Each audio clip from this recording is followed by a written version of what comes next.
মৰমৰ শিক্ষাৰ্থীসকল, আজি তোমালোকৰ সৈতে অৰ্থবিজ্ঞান আৰু ইয়াৰ কিছুমান মৌলিক ধাৰণা পাঠটি আলোচনা কৰিম।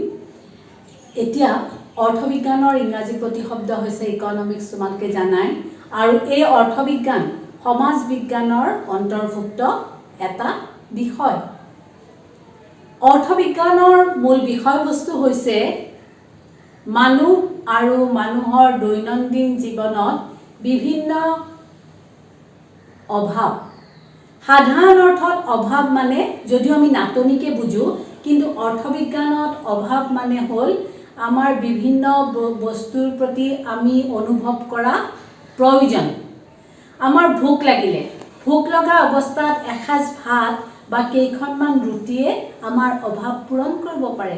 গতিকে ভোকাতুৰ মানুহ এজনৰ ক্ষেত্ৰত ভাত বা ৰুটি বা বিভিন্ন খোৱা বস্তুৱে অভাৱ পূৰণ কৰিব পাৰে।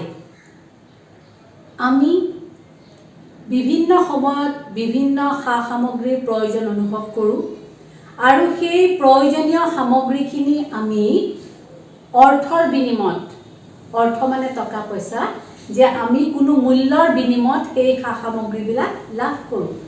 এতিয়া কথা হ'ল যে আমি আমাৰ প্ৰয়োজনীয় সা সামগ্ৰীবোৰ সংগ্ৰহ কৰিবৰ কাৰণে আমি অৰ্থ উপাৰ্জন কৰিব লাগিব, আৰু এই অৰ্থ উপাৰ্জন কৰা, অৰ্থ ব্যয় কৰা আদি কথাবোৰ অৰ্থবিজ্ঞানৰ বিষয়বস্তুৰ অন্তৰ্ভুক্ত। আমি যিবোৰ কাৰ্য কৰোঁ সেই কাৰ্যবোৰক আমি দুটা ভাগত ভাগ কৰিব পাৰোঁ। কাৰ্যবিলাকক আমি দুটা ভাগত ভাগ কৰিব পাৰোঁ। এটা হ'ল আৰ্থিক কাৰ্য, আৰ্থিক, আৰু আনটো হ'ল অনা-আৰ্থিক, অনা-আৰ্থিক কাৰ্য, অনা-আৰ্থিক কাৰ্য। এই আৰ্থিক কাৰ্যত অৰ্থ উপাৰ্জন কৰা, অৰ্থ ব্যয় কৰা, বিতৰণ কৰা আদি কথাবোৰ জড়িত হৈ থাকে, আৰু অনা-আৰ্থিক কাৰ্যত অৰ্থ উপাৰ্জন, অৰ্থ ব্যয় আৰু বিতৰণৰ কথাবোৰ জড়িত হৈ নাথাকে। এতিয়া এই আৰ্থিক কাৰ্যবোৰ অৰ্থবিজ্ঞানৰ বিষয়বস্তুৰ অন্তৰ্ভুক্ত, আৰু এই আৰ্থিক কাৰ্যবোৰ আমি উৎপাদন, বিনিময় আৰু উপভোগ এই তিনিটা ধাৰণাৰে আমি আৰ্থিক কাৰ্যবোৰ সমাধা কৰোঁ। অৰ্থবিজ্ঞানৰ মৌলিক ধাৰণাসমূহৰ ভিতৰত আমি প্ৰথম ধাৰণাটো লৈছোঁ দ্ৰব্য আৰু সেৱা। দ্ৰব্য আৰু সেৱা, যে দ্ৰব্য কাক বোলে অৰ্থবিজ্ঞানত? যিবোৰ সা সামগ্ৰীক আমি হাতেৰে স্পৰ্শ কৰিব পাৰোঁ, যিবোৰ সা সামগ্ৰীক আমি চকুৰে দেখা পাওঁ, সেইবিলাক হৈছে দ্ৰব্য। যেনেকৈ তুমি চকী, মেজ, কলম, লেপটপ, এই সকলোবিলাক দ্ৰব্যৰ ভিতৰত পৰে। আকৌ সেৱা হৈছে যিবোৰ দ্ৰব্য বা যিবোৰ কথা বা যিবোৰ কাৰ্যক, যিবোৰ সামগ্ৰীক আমি হাতেৰে স্পৰ্শ কৰিব নোৱাৰোঁ আৰু চকুৰে দেখা নাপাওঁ, তেতিয়া সেইবোৰক কি বুলি কোৱা হয়? সেৱা বুলি কোৱা হয়। যেনেকৈ চিকিৎসা সেৱা, শিক্ষকতা, ওকালতি, এইবোৰ হৈছে একোটা সেৱা। বুজি পালানে এতিয়া দ্ৰব্য আৰু সেৱাৰ মাজত কি পাৰ্থক্য আছে? এতিয়া চোৱা, এই দ্ৰব্যক আমি দুটা ভাগত ভাগ কৰিব পাৰোঁ। এটা হ'ল ভৌতিক আৰু আনটো হ'ল অভৌতিক। ভৌতিক কি? যে যাৰ অস্তিত্ব আছে, যাৰ আমি দেখা পাওঁ আৰু যাৰ অস্তিত্ব থাকে, সেয়া হৈছে ভৌতিক। তাৰ ৰূপ আছে আৰু তাক আমি হাতেৰে স্পৰ্শ কৰিব পাৰোঁ। আৰু অভৌতিক হ'ল যাৰ অস্তিত্ব নাই, আমি যাক দেখা নাপাওঁ, সেয়া হৈছে অভৌতিক। এতিয়া এই ভৌতিক আৰু অভৌতিক দ্ৰব্যৰ যদি উদাহৰণ দিব দিয়া, তেতিয়াহ'লে সেই দ্ৰব্য উদাহৰণকে আমি আনিব পাৰোঁ। যেনেকৈ যে চকী, মেজ, কাগজ, কলম, এইবিলাক হৈছে যিবোৰ দেখোঁ আমি চকুৰে, সেই সকলোবিলাকেই ভৌতিক।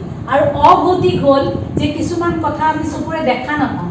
যেনেকৈ ধুনীয়া, আমি ফুল এটা ধুনীয়াটো বেলেগ কথা, কিন্তু ধুনীয়া বুলি ক'লে, ভাল বুলি ক'লে, যে এইটো ধুনীয়া বুলি কয়, বুজি পাইছানে? সেই কথাবিলাক, সেই গুণ, গৰিমা, সেই সকলোবিলাক হৈছে অভৌতিক। সেৱা তাত অন্তৰ্ভুক্ত হয়। তাৰপিছত আমি কি কৰিব পাৰোঁ? যে প্ৰচুৰতাৰ ভিত্তিত আমাৰ সমাজত আমাৰ ব্যৱস্থাত আৰ্থিক ব্যৱস্থাত প্ৰচুৰতাৰ ভিত্তিত আমি সামগ্ৰী আৰু দুটা ভাগত ভাগ কৰিব পাৰোঁ এটা হ'ল মুক্ত সামগ্ৰী বা মুক্ত দ্ৰব্য আৰু আনটো হ'ল আৰ্থিক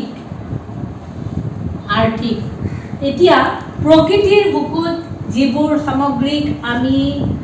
সামগ্ৰী মুক্তভাৱে পাওঁ যিবোৰ সামগ্ৰীৰ বাবে আমি অৰ্থ ব্যয় কৰিবলগীয়া নহয় সেইবোৰকে মুক্ত সামগ্ৰী বোলে যেনে সূৰ্যৰ ৰশ্মি বায়ু পানী এই সকলোবোৰ মুক্ত সামগ্ৰী কিন্তু যিবোৰ সামগ্ৰীৰ কাৰণে আমি অৰ্থ বা টকা পইচা খৰচ কৰিবলগীয়া হয় সেইবোৰ সামগ্ৰীক আমি আৰ্থিক বস্তু বুলি কওঁ এতিয়া চোৱা এই কলমটো এইটো এটা আৰ্থিক সামগ্ৰী এই বোৰ্ডখনো এখন আৰ্থিক সামগ্ৰী কি কাৰণে ইয়াৰ কাৰণে আমি টকা খৰচ কৰিবলগীয়া হয় আমি কিনিবলগীয়া হয় গতিকে প্ৰচুৰতাৰ ভিত্তিত প্ৰচুৰতা মানে কি বুজি পোৱা নহয় যে যিবোৰ সামগ্ৰী উপলব্ধতা বা প্ৰচুৰতাৰ ভিত্তিত যিবিলাক পোৱা যায় সেইবিলাকৰ ভিত্তিত আমি সামগ্ৰী মুক্ত আৰু আৰ্থিক এই দুটা ভাগত ভাগ কৰিব পাৰোঁ এতিয়া চোৱা এই দ্ৰব্যকে আমি আৰু দুটা ভাগত ভাগ কৰিব পাৰোঁ সেই ভাগ দুটা হ'ল ভোগ্য সামগ্ৰী আৰু মূলধন জাতীয় সামগ্ৰী আৰু এইটো কিহৰ ভাগত আমি ভাগ কৰিব পাৰোঁ যে ব্যৱহাৰৰ ভিত্তিত আগৰটো যেনেকৈ প্ৰচুৰতাৰ ভিত্তিত আছিলে এইটো তেনেকৈ ব্যৱহাৰৰ ভিত্তিত আমি দুটা ভাগত ভাগ কৰিব পাৰোঁ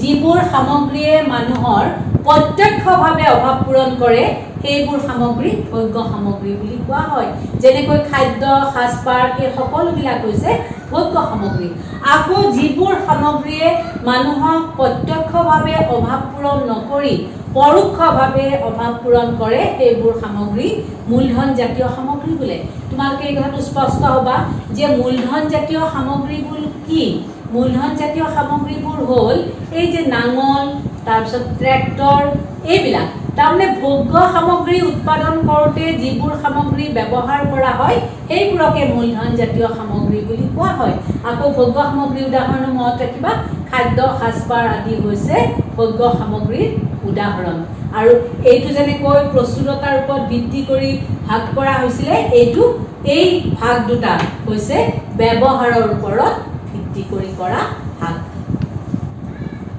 ইয়াৰ পিছত আমি সামগ্ৰীক আৰু দুটা ভাগত ভাগ কৰিব পাৰোঁ ব্যক্তিগত দ্ৰব্য আৰু ৰাজহুৱা দ্ৰব্য তোমালোকে এইটো কথা মনত ৰাখিবা দ্ৰব্য সামগ্ৰী বস্তু সকলোবোৰৰে অৰ্থ একেটাই আমি কিহৰ ওপৰত ভিত্তি কৰি এই ভাগটো কৰিলোঁ মালিকী স্বত্বৰ ওপৰত ভিত্তি কৰি যিবোৰ সামগ্ৰী মানুহৰ নিজৰ অধীনত থাকে সেইবোৰক ব্যক্তিগত সামগ্ৰী বুলি কোৱা হয় আৰু ৰাজহুৱা সামগ্ৰী সেইবোৰ যিবোৰ সমাজৰ সকলো মানুহে ব্যৱহাৰ কৰিব পাৰে প্ৰথমে ৰাজহুৱা সামগ্ৰীৰ উদাহৰণটো দিছোঁ যে ৰাস্তা ঘাট কিছুমান ৰাজহুৱা পুখুৰী থাকে উদ্যান থাকে সেই সকলোবিলাক হৈছে ৰাজহুৱা দ্ৰব্য বা সামগ্ৰীৰ উদাহৰণ আৰু ব্যক্তিগত দ্ৰব্য হ'ল যে আমাৰ নিজৰ ব্যক্তিগত ঘৰ আমাৰ নিজৰ ব্যক্তিগত বাহন আমাৰ নিজৰ ব্যক্তিগত খাদ্য সামগ্ৰী সেই সকলোবিলাক হ'ল ব্যক্তিগত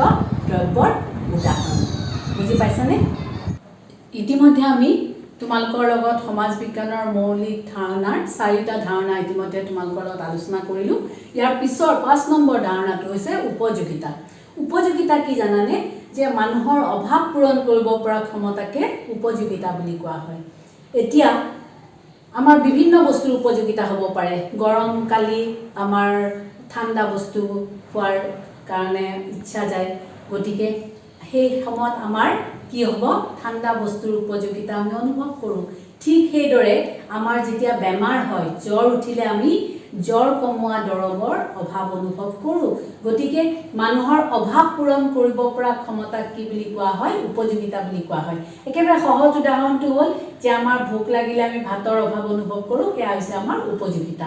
আৰু উপযোগিতাক আমি বিভিন্ন ভাগত ভাগ কৰিব পাৰোঁ, কালগত উপযোগিতা, সময়গত উপযোগিতা, গঠন উপযোগিতা আদিকে বিভিন্ন ভাগত ভাগ কৰিব পাৰোঁ। যেতিয়া এই কলমটো এনেই পৰি থাকে, এনেই ইয়াতে থাকে, তেতিয়া তাৰ উপযোগিতা নাথাকে, কিন্তু এই কলমটোৰে যেতিয়া মই বৰ্ডখনত লিখোঁ তেতিয়া সেই কলমটোৰ উপযোগিতাটো আহি পৰে। অৰ্থাৎ ইয়াক কিহেৰে বুজোৱা হয়? সময়ৰ লগত বুজোৱা হয় বা কালৰ লগত বুজোৱা হয়। আৰু ঠিক সেইদৰে বিভিন্ন সময়ত বিভিন্ন উপযোগিতা আমাৰ প্ৰয়োজন হয়। এতিয়া চোৱা, তাৰ পিছৰ ধাৰণাটো হৈছে ভোগ। কোনো এটা সামগ্ৰীৰ আমি যেতিয়া অভাৱ অনুভৱ কৰোঁ, সেয়াই হৈছে আমি সেই সামগ্ৰী, সেই অভাৱটো আমি যেতিয়া পূৰণ কৰিব পাৰোঁ, সেই কথাটোক আমি কি বুলি কওঁ? ভোগ কৰা বুলি কওঁ। তাৰ পিছৰটো হ'ল উৎপাদন। উৎপাদন কি? যে কোনো এটা সামগ্ৰীৰ উপযোগিতা সৃষ্টি কৰা বা সেই সামগ্ৰীটোৰ উপযোগিতা আগতকৈ বৃদ্ধি কৰাকে উৎপাদন কৰা বুলি কোৱা হয়। সাধাৰণ অৰ্থত যেনেকৈ উৎপাদন মানে কোনো এটা বস্তু সৃষ্টি কৰা বা তৈয়াৰ কৰা, অৰ্থবিজ্ঞানত উপযোগিতা মানে কোনো এটা বস্তুৰ উপযোগিতা সৃষ্টি কৰা বা সেই উপযোগিতা আগতকৈ বৃদ্ধি কৰা। তাৰ পিছৰটো আহিলে চাহিদা। তাৰ পিছৰ ধাৰণাটো হৈছে চাহিদা।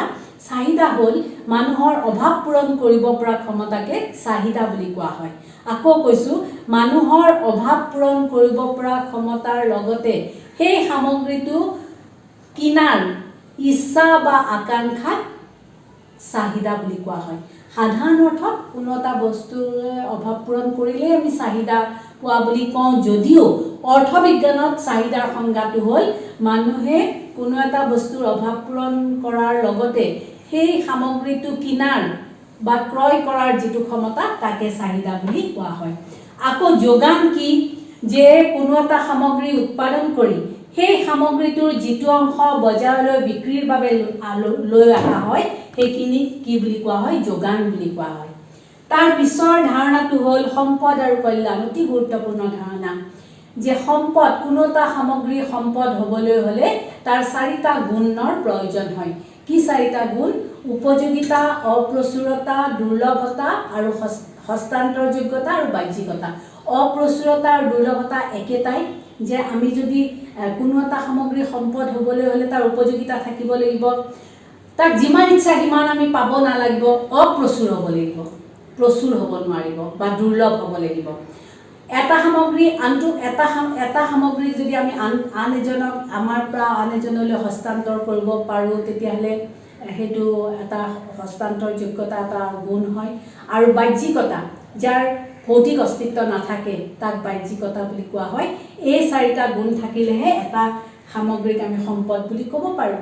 আৰু সম্পদৰ লগত কল্যাণ শব্দটো জড়িত। কল্যাণ মানে মানুহৰ কি হিত সাধন কৰে। অৰ্থবিজ্ঞানত কি?